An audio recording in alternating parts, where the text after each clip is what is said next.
अभी तो हम पार्टी को एक्सपैंड कर रहे हैं। पार्टी कई प्रदेशों में जाकर इलेक्शन लड़ रही है और भी लड़ने की हम कोशिश कर रहे हैं। चुनाव लड़ने में जितना मजा हमको आता है शायद किसी को भी नहीं आता होगा। पड़ोस का हो या दूर का हो या करीब का हो, सही वक्त पे बताएंगे आपको। सर, आपकी पार्टी कई राष्ट्रीय पार्टियों से ज्यादा दखल रखती है। अगर ये देखा जाए कि चुनाव के मामले में आप बहुत सारे स्टेट में चुनाव लड़ते हैं और जीत कर भी आते हैं, तो आपकी पार्टी राष्ट्रीय पार्टी की तरफ बढ़ी है और उसके लिए कोई रोड मैप है? अभी तो हम पार्टी को एक्सपैंड कर रहे हैं। पार्टी कई प्रदेशों में जाकर इलेक्शन लड़ रही है और भी लड़ने की हम कोशिश कर रहे हैं, और फिर इलेक्शन लड़े तो जीतने की कोशिश करेंगे। फिलवक्त तो ये है, ये कोशिश हमारी जारी है। अब आगे देखिए क्या होता है।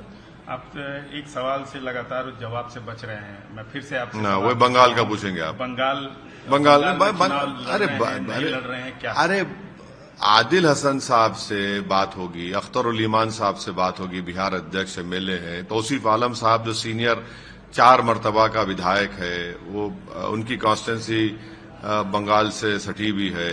फिर हमारे मुर्शिद आलम साहब जो कि हार्ट के हैं, ये इन सब से हमारे और भी 2 विधायक हैं, उन सब से बात होगी। बात होके देखेंगे, डिसाइड करेंगे। चुनाव मन तो बना ही लिया होगा कि चुनाव लड़ना है कि नहीं लड़ना है। देखिए, चुनाव लड़ने में जितना मजा हमको आता है शायद किसी को भी नहीं आता होगा। ऐसा हमको तो ऐसा लगता है कि पत्ते क्यों नहीं खोल रहे? अरे सही वक्त पे सही फैसला लेंगे। अब इतना हर चीज को अगर हर पार्टी के फैसले को मीडिया के सवाल में जवाब दे देंगे तो पार्टी फैसला नहीं होगा। पड़ोस का ही बता दीजिए, तमिलनाडु का ही बता दीजिए। अरे पड़ोस का हो या दूर का हो या करीब का हो, सही वक्त पे बताएंगे आपको।